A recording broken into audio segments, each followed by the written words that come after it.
నమస్తే శ్రీమాత్రే నమః శ్రీకృష్ణాయ నమః. మనకి ప్రతిసారి నేను యోగాల గురించి చెప్తూ ఉంటాను. ఆ యోగాలు ఏ గ్రహాల వల్ల వస్తాయి? ఆ గ్రహాల యొక్క సంయోగం వల్ల ఎలాంటి పరిస్థితులున్నాయి? ఏ ఏ నెలల్లో ఎటువంటి యోగాలున్నాయి? అనే అంశంలో ఇప్పుడు మనము సెప్టెంబరు 16 నుంచి అక్టోబరు నెల మొత్తం వరకు కూడా అనగా 45 రోజుల పాటు, నెలన్నర పాటు మనకి కొన్ని గ్రహాలు సంచారం వల్ల, ఒకళ్ళనొకళ్ళు కలుసుకోవడం వల్ల మనకి 3 రాజయోగాలు, 3 మహారాజయోగాలు ఏర్పడుతున్నాయి. అవేమిటంటే ముందుగా ఏవేవి ఏర్పడుతున్నాయి అనే విషయం చూసినట్టయితే కనుక సూర్యుడు, బుధుడు, శుక్రుడు, గురుడు ఈ గ్రహాలు ఎవరెవరితో సంయోగం చెందుతున్నారు అనే అంశంలో ముందుగా గ్రహ విశ్లేషణ చేద్దాం. అయితే సూర్యుడు కన్యా, తుల మధ్యన మనకి అక్టోబర్ 17న తులాలో ప్రవేశం చేస్తున్నాడు. ఆ సమయంలో నిశ్చల స్థితి అంటే ఒక స్టేబుల్‌గా ఉండడంతో పాటు చంద్రగ్రహణం కూడా మనకి కలుగుతున్న సమయము. రిపీట్. అయితే ఈ సమయంలో మనకి స్టేబుల్‌గా ఒక నిశ్చల స్థితిలో ఉండే అవకాశం కనబడుతోంది. బుధుడు కన్యలో బలంగా ఉండడం వల్ల ఆహ్, అక్టోబర్ మధ్యలో తులాలోకి సంచారం చేస్తుంటాడు. అయితే శుక్రుడు సింహరాశి నుంచి కన్య రాశిలోకి ప్రవేశిస్తూ ఉత్తమ ఫలితమైన స్థితిని కలిగించబోతున్నాడు. కుజుడు మిథునం నుంచి కర్కాటకంలోకి సంచారం చేస్తూ ఉండడం వల్ల ఆ సమయంలో మనకి భూకంపాలు, వర్షాలు, ఫైర్ యాక్సిడెంట్స్ అంటే అగ్నికి సంబంధించినటువంటి సంఘటనలు జరిగే అవకాశం కనబడుతోంది. అది కుజుడి వల్ల. అయితే గురుడు వల్ల ఎలా ఉండబోతోందంటే గురుడు కర్కాటకంలో ఉచ్చ స్థితిలో ఉండడం వల్ల అత్యంత ప్రభావవంతమైన రాజయోగాలను కలగజేస్తున్నాడు. శని కుంభంలో వక్రస్థితిలో శ్రవణ నక్షత్రం మీద ఉండడం వల్ల ప్రభావము అంతంత మాత్రంగానే ఉంటుంది తప్ప చెప్పుకోదగిన స్థాయిలో లేదు. అయితే రాహు మీనంలోను, కేతు కన్యాలోను ఉండడం వల్ల గ్రహదోష కాలము మనకి అక్టోబర్ 6వ తారీఖు నుంచి 20వ తారీఖున అంటే 6వ తారీఖు, 20వ తారీఖు ఈ 2 డేట్లు గుర్తుపెట్టుకోండి. ఆ సమయంలో చాలా జాగ్రత్తగా ఉండే ప్రయత్నం చేసుకోండి. అయితే ఇవి 3 శక్తివంతమైన రాజయోగాలని చెప్పాను కదా! ఆ శక్తివంతమైన రాజయోగాలు ఏమిటయ్యా అంటే గజకేసరి యోగము. మొదటిది గజకేసరి యోగము. చంద్రుడు, గురుడు ఇద్దరు కలయిక వల్ల అది కొన్ని రోజులే ప్రభావమే ఉంటుంది. ఆ యోగం పడుతోంది. అయితే రెండవ యోగము ధనయోగము. ఇదేంటంటే శుక్రుడు బలపడి బుధుడితో కలిసినప్పుడు ఏర్పడే యోగం అనమాట. విశేషమైన ధనయోగము అందరికీ అన్ని రాశుల వాళ్ళకి ఏర్పాటవుతోంది. అయితే మూడవది రాజయోగం అనమాట. ఈ రాజయోగం ఏంటి? సూర్యుడు తులారాశిలో ఉచ్చ స్థితిలో ఉండడం వల్ల శనితో సంబంధం ఏర్పడడం వల్ల ఏమిటవుతోందంటే రాజకీయంలో కొన్ని అల్లకల్లోలాలు, కొన్ని మార్పులు చోటు చేసుకునే అవకాశం కనబడుతోంది. ఇది రాజయోగాలు. అయితే మరి దేశ కాలమాన పరిస్థితులు కూడా మనం చెక్ చేసుకున్నట్టయితే కనుక ఎలా ఉండబోతోంది అనేది వివరంగా చూద్దాం. దేశ రాజకీయాలు ఎలా ఉండబోతున్నాయంటే ఈ సమయంలో అంటే సెప్టెంబర్ 16 నుంచి అక్టోబర్ చివరి వరకు ఈ 1.5 నెల మధ్య వరకు ఎలా ఉండబోతోందంటే అకస్మాత్తుగా ముఖ్యమైన రాజకీయ నిర్ణయాలు తీసుకోవడం, తర్వాత అవి దేశాన్ని ప్రభావితం చేయడంతో పాటు దళాల విభజనతోనూ కొత్త కూటాలు ఏర్పడము, సంస్కరణలు ప్రకటించబడడం జరుగుతుందనమాట. రెండవది ఏంటి? ఆర్థికంగా ఎలా ఉండబోతోందంటే స్టాక్ మార్కెట్‌లో ఫ్లక్చుయేషన్స్ హెచ్చుతగ్గులు వస్తూ ఉంటాయి. బంగారం ధరలు ఇంకా విపరీతంగా పెరిగేటట్టుగాను, ఐటీ సాఫ్ట్‌వేర్‌లో ఎగుమతులతో కొత్త అవకాశాలు వచ్చే అవకాశం కనబడుతోంది.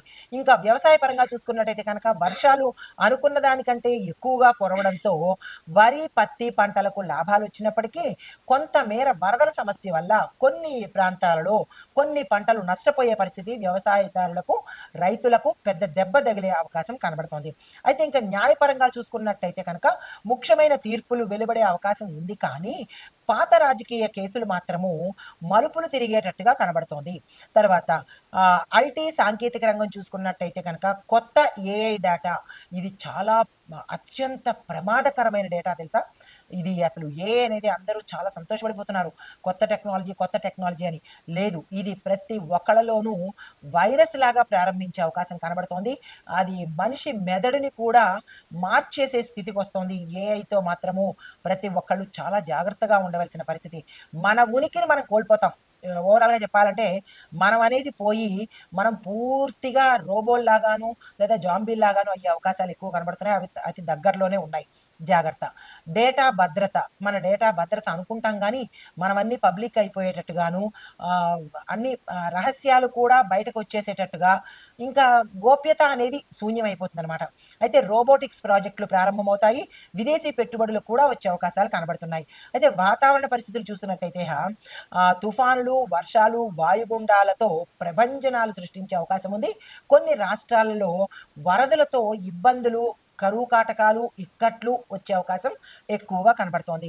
అయితే సామాజిక పరంగా చూసుకున్నట్టయితే గనక ఆధ్యాత్మిక ఉత్సవాలు, మనకు పండగలు, పబ్బాలున్నాయిగా. ఆధ్యాత్మిక ఉత్సవాలు, నవరాత్రులు, విజయదశమి, అమ్మవారి నవరాత్రులు, గణేష నవరాత్రులు, ఇలాగ మనము దేవుడి పరంగాను, ఆధ్యాత్మిక పరంగా చాలా బిజీ అయిపోతామన్నమాట. అయితే కొన్ని గ్రహణాల వల్ల కూడా ఇప్పుడు మనకి సెప్టెంబరు 7వ తారీఖులో ఒక గ్రహణం ఉంది. తరువాత గ్రహణాలున్నాయి. ఈ గ్రహణాల భయంతో ప్రజలు గందరగోళం స్థితికి వెళ్ళిపోతారు. ఎవరు ఏమి చెప్తున్నారు? ఎవరు నిజం చెప్తున్నారా? ఎవరు అబద్ధం చెప్తున్నారా? తెలియలేనటువంటి ఒక రకమైన స్థితిలోకి ప్రజలు వెళ్ళిపోతారనమాట. అంటే అగమ్య గోచరంగా అయిపోతుంది. అయితే ఇంకా ఇలా చూసుకున్నట్టయితే ఇటువంటి మంచి, చెడు 2 మనకి ఈ సెప్టెంబరు మధ్య భాగము, అక్టోబరు మొత్త భాగము కలిపి ఇలాంటి మార్పులు, చేర్పులు జరగబోతున్నాయి. అయితే ఈ యొక్క ఇంపాక్టు, ఈ యొక్క ఫలితాలు మరి 12 రాసుల వాళ్ళ మీద ఎలా ఉండబోతోంది? ఏ రంగంలో ఎలా ఉండబోతోంది? అనే అంశాలను ఒక్కొక్కటిగా తెలుసుకుందాం. తదుపరి రాశి మీనరాశి. ఈ మీనరాశి వాళ్ళకి ఈ సమయంలో ఈ 3 యోగాల్లో ఏ యోగం వర్తిస్తుంది అని చూసినట్టయితే కనుక రాహు ప్రభావం ఉన్నప్పటికీ గురు కర్కాటకంలో ఉండడం వల్ల మీ అదృష్టము మేలే జరిగే అవకాశం కనబడుతోంది. లేదు అంటే కనుక రాహు ప్రభావం చాలా విపరీతంగా ఉండే అవకాశం ఉంది. గురువు కర్కాటకంలో సంచరించడం వల్ల మీకు కొంత మేలు జరిగే అవకాశం కనబడుతోంది. ఉద్యోగంలోనూ, వ్యాపారంలోనూ, కుటుంబాల్లోనూ సానుకూలమైన ఫలితాలు కనబడతాయి తప్ప విశేషమైన ఫలితాలైతే కనిపించడం లేదు. అనుకోని ధనలాభము, ప్రయాణ సౌఖ్యము కలిగే అవకాశం కనబడుతోంది. రాజకీయ పరంగా చూసినట్టయితే రాజకీయ నాయకులు గతంలో ఉన్నవాళ్ళు లేదా కొత్తగా రావాలనుకున్న వాళ్ళకి సామాన్యమైన మిశ్రమ ఫలితాలే ఉన్నాయి తప్ప పెద్దగా చెప్పుకోదగినటువంటి ఫలితాలేవి కనిపించట్లేదు. గతంలో చేసిన శ్రమ కానీ లేదా ఇప్పుడు చేయవలసిన శ్రమ కానీ అలా చేస్తూ ఉండడమే అవుతుంది తప్ప గుర్తింపు కానీ లేదా ప్రత్యేక పదవులు కానీ లేదా మీకంటూ మీకు ఒక ప్రతిష్ట, గౌరవం కానీ ఇలాంటివేవి కొత్తగా ఆపాదించబడ్డం కానీ రావడం కానీ జరిగే ఫలితాలు ఇప్పుడు ఇక్కడ కనిపించడం లేదు. అయితే కొంతమందికి మీ యొక్క రాజకీయ స్థానంలో ఉన్న వాళ్లకు కొంత ఇబ్బందికరమైన వాతావరణం కలిగేటట్టుగా గోచరిస్తోంది. అది మాట విషయంలో కావచ్చు, మీరు ఇచ్చిన వాగ్దాన విషయంలో కావచ్చు, లేదా ఏదైనా కొంత ఇబ్బందికరమైన వాతావరణము ఈ సమయంలో ఉండబోతోంది. ఈ విషయంలో జాగ్రత్తలు తీసుకోండి. అయితే మీకు చెప్పదగిన పరిహారము గురువారం రోజు గో పూజ చేసి అరటి చెట్టు దగ్గర దీపం పెట్టండి. కొంత మంచి ఫలితాలు వచ్చే అవకాశం కనబడుతోంది. నమస్తే. కంటిన్యూ. అయితే ఇప్పుడు మీకు ఇంకొక విషయం చెప్పాలి.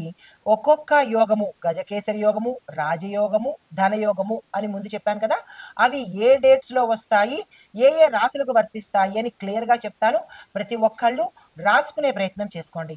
ముందుగా గజకేసరి యోగము అక్టోబర్ 3, 4, 5, అక్టోబర్ 30, 31 ఈ సమయంలో చంద్రుడు కర్కాటకంలో ఉచ్చంలో గురునితో కలిసి ఉండడం వల్ల ఈ యోగం ఏర్పడుతుంది. దీని యొక్క ప్రభావము ఎలా ఉంటుందంటే చదువు, ఉద్యోగము, రాజకీయ పదవులు, గౌరవం పెరుగుతుంది. దీనిలోనే ఇంకో సబ్ పాయింట్ ఏంటంటే లాభం పొందే రాశులు ఏమిటి అంటే కనుక చాలా జాగ్రత్తగా వినండి. మేషము, ఈ మేషరాశి వారికి ఉద్యోగంలో ప్రమోషన్స్, కొత్త పదవి వస్తుంది. కర్కాటక రాశి వారికి శుభకార్యాలు, కుటుంబంలో సుఖం ఉంటుంది. వృశ్చిక రాశి వాళ్ళకి సొంత ఇల్లు ఉంటుంది, వాహనాలు కొనుక్కుంటారు. మీనరాశి వారికి వ్యాపారము, ఆర్థిక లాభము ఉంటుంది. ఎప్పుడు ఈ గజకేసరి యోగంలో ఉన్నప్పుడు, నేను ఇందాక చెప్పిన డేట్స్లో. తరువాత ధనయోగము రెండో పాయింట్. ఈ ధనయోగం పట్టే తేదీలు అక్టోబర్ 11 నుంచి అక్టోబర్ 15 వరకు.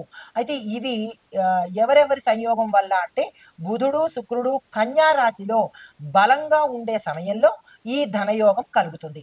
అయితే దాని ప్రభావం ఎలా ఉంటుంది అంటే కనుక ధనలాభము, కొత్త వ్యాపార కాంట్రాక్ట్లు, కళారంగంలో విజయాలు, ప్యాకేజీలు పెరగడాలు, ఇది ధన రూపంగా కలిసి వచ్చేది. అయితే ఏ రాశులకు లాభం పొందుతారు అంటే కనుక వృషభ రాశి వారికి స్థిరాస్తి లాభము, గృహ సౌఖ్యము. మిథున రాశి వారికి వ్యాపారంలో కొత్త కొత్త కాంట్రాక్ట్స్ వస్తాయి. కన్యా రాశి వాళ్ళకి, ఆ కన్యా రాశిలో ఉండే ఐటీ ఉద్యోగులకు కళాకారులకు కొత్త కొత్త అవకాశాలు వస్తాయి. ధనస్సు రాశి వాళ్ళకి విదేశీ ప్రయాణాలు, ఆర్థిక లాభాలు కలుగుతాయన్నమాట. ఇది ధనయోగము.